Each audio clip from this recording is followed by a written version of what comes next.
morning, Trainiacs. Good little swim there. I know. I'm extremely lucky to still be swimming. Most triathletes out there aren't swimming. Lots has changed. Lots. But you know what? I am not totally immune to my triathlon training plan changing. It's changed significantly by like half. So today we're going to get into how I've worked with my coach to change our current triathlon training plan. I'm going to show you exactly what my old weeks look like, and I'm going to show you exactly what they look like now, and then how I would recommend that you change things and what we're recommending get changed on teamtrainiac.com, considering that very few people out there have a swim spa. Very lucky, very lucky.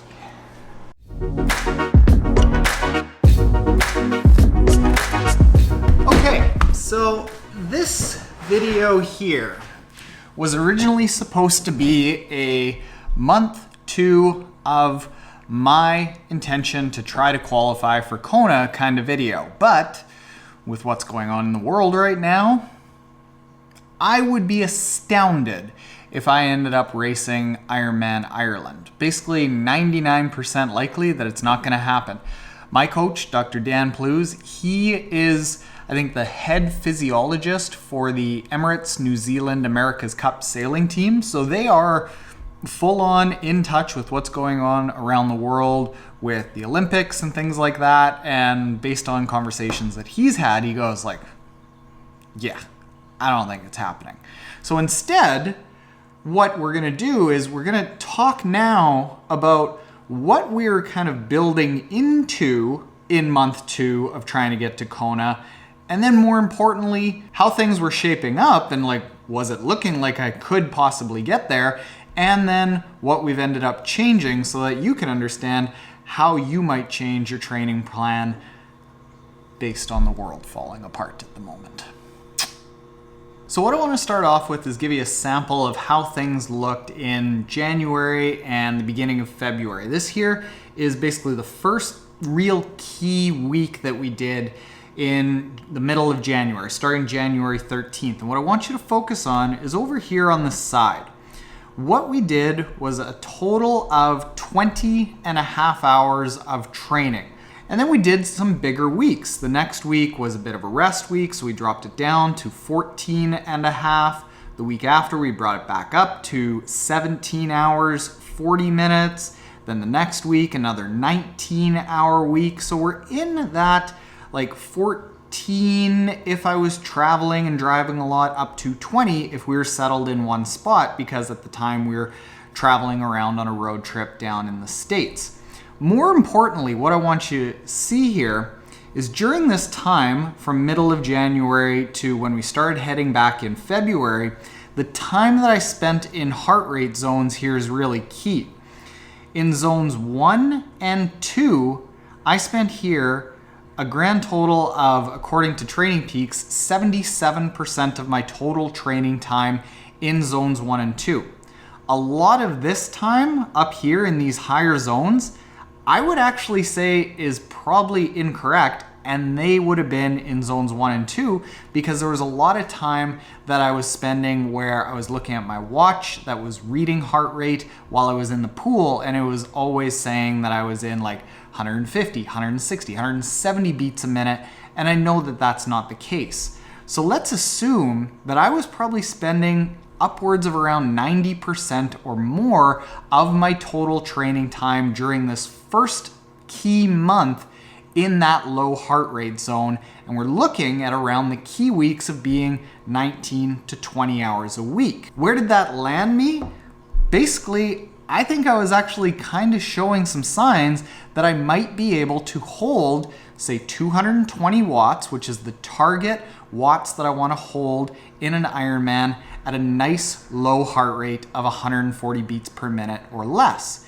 And starting to show signs that I could run somewhere around a 440, 445 per kilometer at 145 beats per minute or less. The key to this isn't making sure that you can go super fast. The key to this is making sure that your low heart rate is really fast. So it's making your slow faster. And actually, I had a chat with the coach, Dr. Dan Plews, and here's what he says about how things were trending. Just after you, can I call it a holiday? Holiday? Yeah, sure. Yeah, I saw just sun. Your time away when you were gallivanting around the world.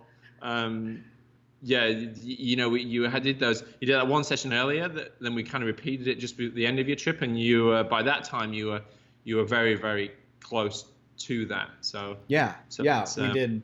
I think it was three times 20 minutes at 230 watts. And the first time I did it, my heart rate at the end was like 149 or 150 by the end of those 20 minutes. And then the second time that I did that, I don't know if it climbed over 140. Yeah, so I looked at that and I was like, that's more encouraging. It's not enough to get confident with it because the interval's so short. Right. You know, really we want to be doing, you know, like if we're doing that session and it's 4 by 40 minutes and you don't go over 140, then that's the time. But you know, these are small indicators that we are moving in the right direction because we've got these direct comparisons. Now let's talk about how things were shaping up. Basically, we built that big foundation of fitness, of mitochondrial density, of just like layering the foundation to be able to absorb harder work later. And that's what happened when I came back here. We started actually bringing down the volume and bringing up the intensity. And here's how that looked. Remember how we're looking for those key weeks of being around 19 to 20 hours? Well, when I got back to Winnipeg, we did a 15-hour week, and then a 13-hour week, and then a 15-and-a-half-hour week, and then a 13-hour 40-minute week.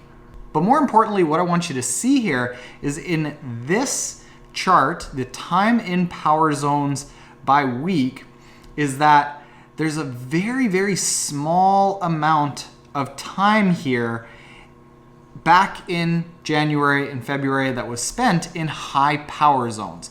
The vast majority of this cycling was all done at really low power. Come to here over the last few weeks and take a look at the top chunks. That's the high power stuff.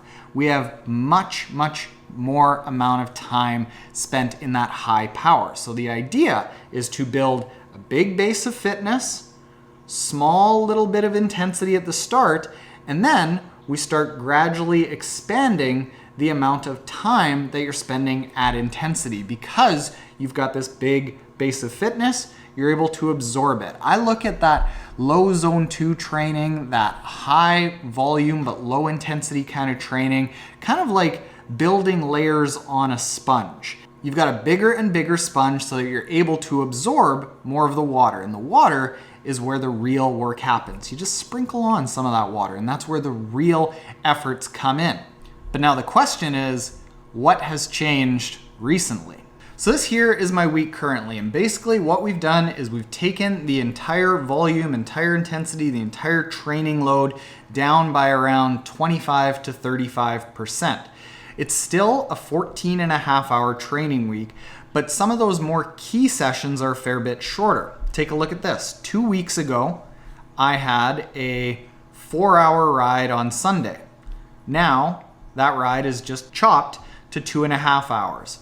2 weeks ago, I had a 2-hour run on Saturday. Now, that's just an hour and 15 minutes. Also added a complete day of rest on a Friday, and some of these runs, instead of say a Wednesday run being 90 minutes, it's now 75. Instead of my Monday run being 75 minutes, it's 50 minutes. So just overall, everything is coming down. And that's what you can do, because we don't know how long we're not going to be racing, and to just keep pushing and keep pushing isn't really going to do you a lot of favors. Ideally, you're keeping yourself moderately fit so that all you need is 3 months of race preparation work, and we're probably going to be able to get that type of lead time from all of our races. So that this way, you can bring your training down a little bit, and then when you know that you can race and you've got 3 months ahead of time to do it, then you start building up and sharpening up. Now, with all that said, here's how I recommend to all of our Team Trainiac athletes who aren't able to swim that they change their training plan. So the biggest thing that people have to account for is the swim. Now, let's say that you can't swim at all. It's a really good thing to keep those swim muscles at least able to fire. So that means if you're able to get on a Vasa trainer, if you're able to get in a pool and tie off with a band and turn those arms over, if you are only able to get into doing some stretch cord and TheraBand work, something like this, having those muscles still being able to fire, that's pretty key. How much time do you need to spend in that? Well, I would say that for every swim workout you would have done, spend about 10 minutes on those days. You don't have to make up an hour of swimming with an hour of stretch cords and TheraBand work. But then to replace those swim workouts, I would go in this order. Let's say you've got 1, 2, 3, or 4 swims per week. If you've got 1 swim per week, fill that swim with a easy bike ride. If you've got 2 swims per week, fill that second swim with a strength workout. If you've got 3 swims per week, fill that third swim with an easy run. If you've got 4 swims per week, fill that 4th swim with an easy bike ride. And what you're doing by keeping all of these easy is you're building that sponge. You're doing the same thing that we did back in January and February, so that when you know when you're going to race and you start spending that 3 months in the race preparation specific kind of phase that's more intense, you are going to easily be able to soak that up and you're actually going to be a better triathlete. Now, the physiological reason that that happens is the low intensity stuff, it builds the mitochondria that's in our muscles, so it increases the number of mitochondria that's there. And then because you have more, adding on the sprinkling of more intense stuff, it makes those mitochondria fire and function a lot better when you start giving them the hard training. So you can't just do the hard training, because if you're just doing the hard training, that means your density of the mitochondria is going to be low. So you've got to do both. You've got to build up that sponge and then sprinkle in the intensity so that you can absorb it later. So those are the guidelines that I would give. Make sure that you're still doing some sort of swim type movement, whatever that is, for maybe as little as 10 minutes per missed swim workout. Keep the intensity fairly low with the vast majority of your training. Have the overall training load and time that you spend down by about 25 to 35%. And don't stress out. Every other triathlete out there is in the same boat, so it's not like everyone else is getting faster and meanwhile you're getting left in the dust. This is just something that all of us have to deal with, unfortunately, right now. So the best advice that I can give is don't stress out about what you're not able to do. Just focus on what you can do. And yes, I acknowledge that it's going to be stressful. It's going to be crummy. We don't have goals to shoot for, which makes things mentally a little bit grueling. But here we are, just focusing on training to be healthy. And look at what's going on in the world. Health is the most important thing, not racing. So that's it, Trainiacs. I don't know when I'm racing, and I don't know if Kona this year is going to be a thing, but we're still going to have some great adventures and journeys ahead of us. So hit the subscribe button below. That sounded a little bit corny. I'll be less corny in future videos, promise. You should subscribe. Later.